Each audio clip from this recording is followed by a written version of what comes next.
Welcome to chemistry planet. आज के इस वीडियो लेक्चर में हम डिस्कस करेंगे फैक्टर्स अफेक्टिंग न्यूक्लियर स्टेबिलिटी। इसमें हम मास डिफेक्ट और बाइंडिंग एनर्जी डिटेल में डिस्कस करेंगे। अब न्यूक्लियस की जो स्टेबिलिटी है उस पे बहुत सारे फैक्टर्स का असर होता है, इन्फ्लुएंस होता है। फॉर एग्जांपल, सबसे पहला जो फैक्टर है दैट इज मास डिफेक्ट, दूसरा है बाइंडिंग एनर्जी, फिर बाइंडिंग एनर्जी पर न्यूक्लियन, चौथा जो है वो है न्यूट्रॉन टू प्रोटॉन रेशो। इसी तरह से न्यूक्लियस की स्टेबिलिटी पैकिंग फ्रैक्शन पे भी डिपेंड करती है। और छठा जो आता है वो है मैजिक नंबर्स, यानी इन फैक्टर्स पे न्यूक्लियर स्टेबिलिटी डिपेंड करती है, या मैं बोलूँगा ये फैक्टर्स न्यूक्लियर स्टेबिलिटी को इन्फ्लुएंस करते हैं। अब इनमें सबसे पहला जो है वो है मास डिफेक्ट। हम इस मास डिफेक्ट को देखेंगे, ये मास डिफेक्ट है क्या और इससे न्यूक्लियर स्टेबिलिटी कैसे आती है, या मास डिफेक्ट पे न्यूक्लियर स्टेबिलिटी कैसे डिपेंड करती है। देखो, मास डिफेक्ट जो है इसे हम डेल्टा एम से दिखाते हैं, ये इसका सिंबल है।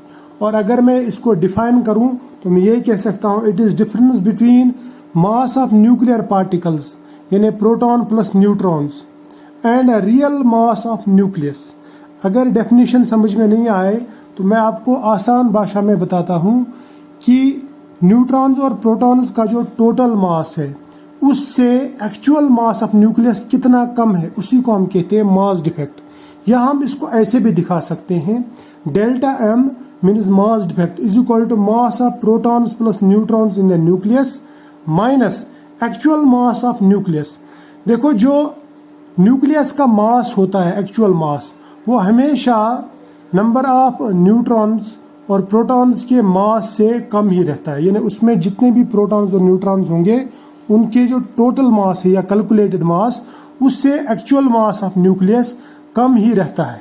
उसी को हम कहते हैं मास डिफेक्ट, यानी कैलकुलेटेड मास में और एक्चुअल मास में कितना डिफरेंस है।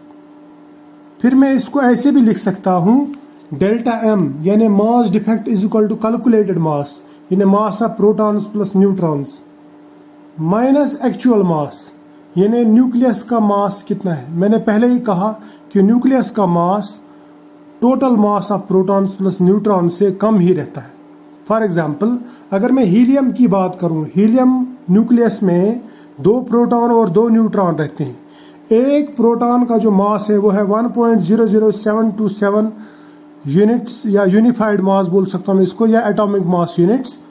या मैं फिर ऐसे भी बोल सकता हूँ कि मास ऑफ जो न्यूट्रॉन है वो है 1.00866 यू मीन्स यूनिफाइड मास या एटॉमिक मास यूनिट्स। तो ये प्रोटॉन का मास है, ये न्यूट्रॉन का मास है, ठीक है। अब ये एक प्रोटॉन का, अब मैं अगर हीलियम के 2 प्रोटॉन और 2 न्यूट्रॉन लूंगा, 2 प्रोटॉन का मास आएगा बराबर 2 × 1.00727 यू, वो आएगा बराबर 2.01454 यूनिफाइड मास या एटॉमिक मास यूनिट्स। इस तरह से 2 न्यूट्रॉन का बराबर आएगा 2 × दिस, ये जो एक न्यूट्रॉन का मास है 2 × 1.00866 यू मीन्स यूनिफाइड मास या एटॉमिक मास यूनिट, वो बराबर आएगा 2.017327 यूनिट्स या यूनिफाइड मास। क्लियर। अब अगर हम इन दोनों को ऐड करेंगे तो वो मिल जाएगा 2 प्रोटॉन और 2 न्यूट्रॉन का मास, वो आता है 4.031864 यू, या मैं बोलूंगा 4.031864 AMU, ऐसा भी लिख सकते हैं। यूनिफाइड मास लिखो या AMU लिखो, एक ही बात है। अब ये जो मास है ये है 2 प्रोटॉन प्लस 2 न्यूट्रॉन का।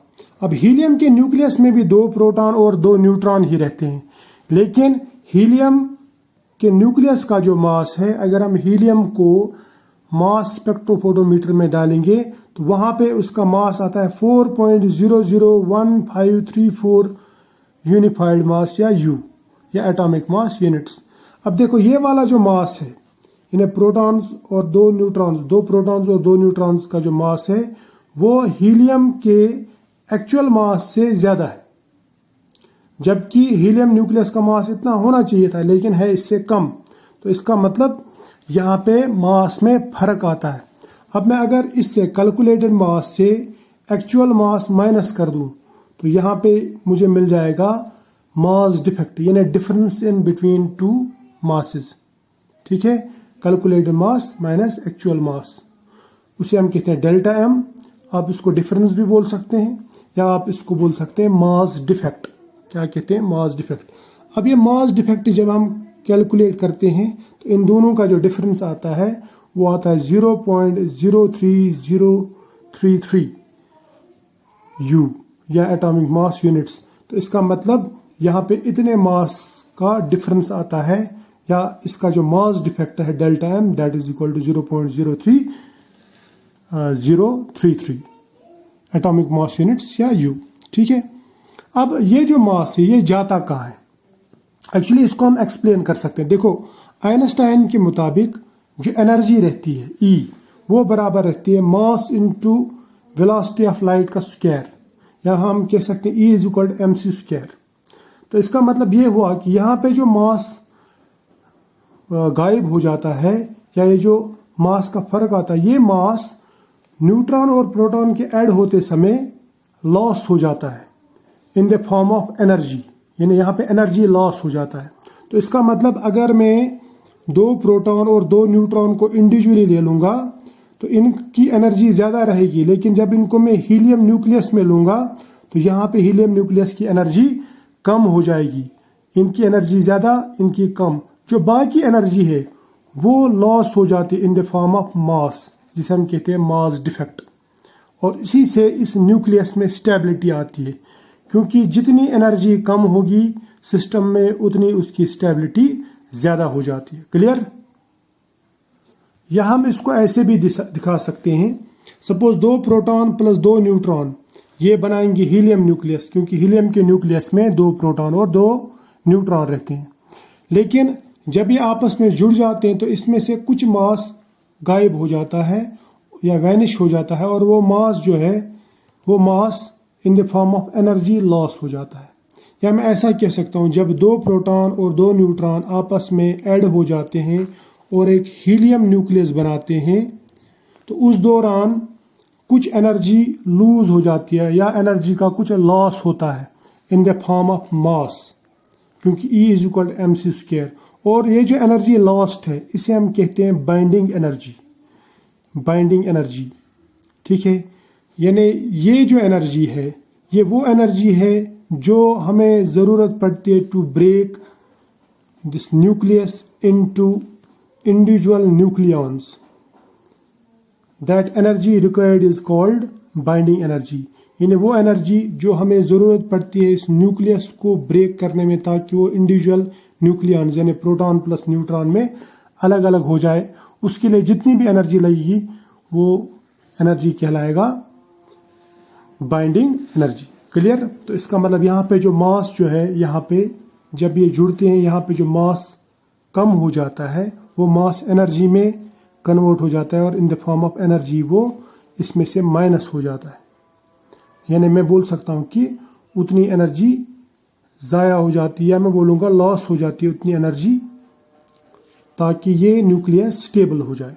ठीक है, अब और एक बात याद रखना, ये जो मास डिफेक्ट है डेल्टा एम, ये हमेशा 1 से कम ही रहता है, always less than 1 delta m. और जितना मास डिफेक्ट ज़्यादा रहेगा, यानी इंडिविजुअल न्यूक्लियॉन से न्यूक्लियस का मास जितना कम रहेगा, जितना इसको कहते हैं मास डिफेक्ट, जितना ये मास डिफेक्ट ज़्यादा रहेगा, जितना इनमें डिफरेंस ज़्यादा रहेगा इंडिविजुअल न्यूक्लियॉन्स और न्यूक्लियस के मास में, उतनी इस न्यूक्लियस की स्टेबिलिटी ज़्यादा रहेगी, क्योंकि उतनी एनर्जी यहाँ पे कम हो जाएगी, या मैं बोलूँगा उतना मास यहाँ पे कम हो जाएगा जो बाद में एनर्जी में कन्वर्ट हो जाता है। ठीक है, तो उतनी स्टेबिलिटी ज़्यादा हो जाती है, यानी मास डिफेक्ट जितना होगा उतना न्यूक्लियस की स्टेबिलिटी ज़्यादा होगी। अब ये जो बाइंडिंग एनर्जी है जो हमने यहाँ पे डिस्कस किया, इस बाइंडिंग एनर्जी को हम थोड़ा सा डिटेल में डिस्कस करेंगे। अगर आपसे कोई ये पूछे कि बाइंडिंग एनर्जी क्या है, तो आप उसको कह सकते हैं कि ये जो एनर्जी लॉस होता है यहाँ पे, energy released when nucleus is formed by the combination of protons and neutrons, उसको हम कहते हैं बाइंडिंग एनर्जी।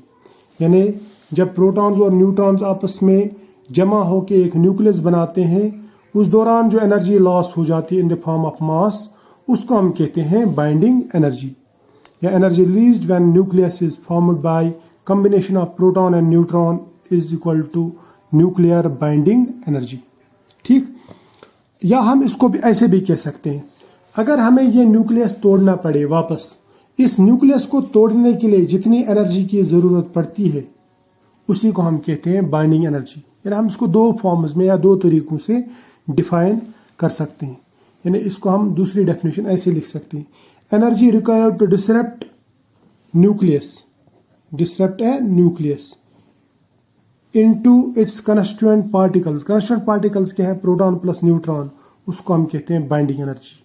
या अगर मैं आपको डायग्रामेटिकली दिखाऊं तो मैं ऐसा कह सकता हूं कि अगर मैं दो प्रोटॉन और दो न्यूट्रॉन को मिला के हीलियम का न्यूक्लियस बनाऊं, तो वहां पे जो एनर्जी लॉस होगी that energy is actually binding energy.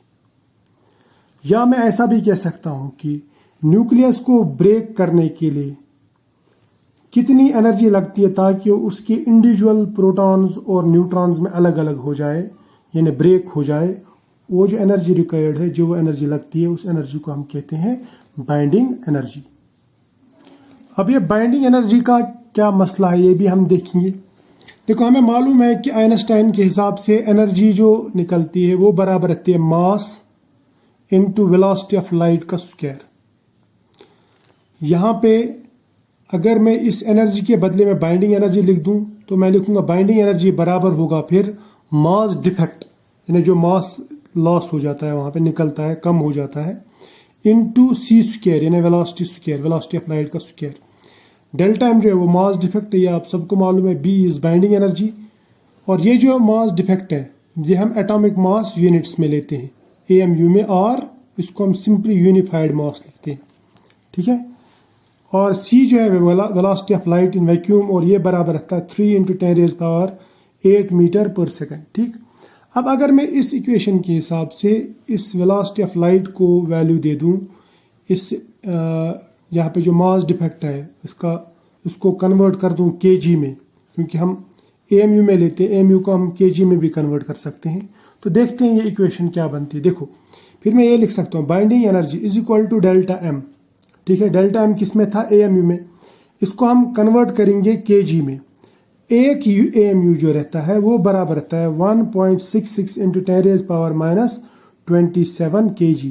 तो इसका मतलब यहाँ पे अगर हमें AMU kg में कन्वर्ट करना हो तो हम यहाँ पे कन्वर्जन फैक्टर लगाएंगे 1.66 × 10⁻27। तो ये जो डेल्टा एम है ये AMU से kg में कन्वर्ट हो जाएगा। इनटू करेंगे ये वेलोसिटी ऑफ लाइट जो है, वेलोसिटी ऑफ लाइट कितना है, 3 × 10⁸। ठीक है, और यहाँ पे मीटर पर सेकंड है ना, मीटर पर सेकंड, तो इसको लगाएंगे स्क्वायर। क्या लगाएंगे, इसको स्क्वायर, तो क्योंकि वेलोसिटी ऑफ लाइट का स्क्वायर है।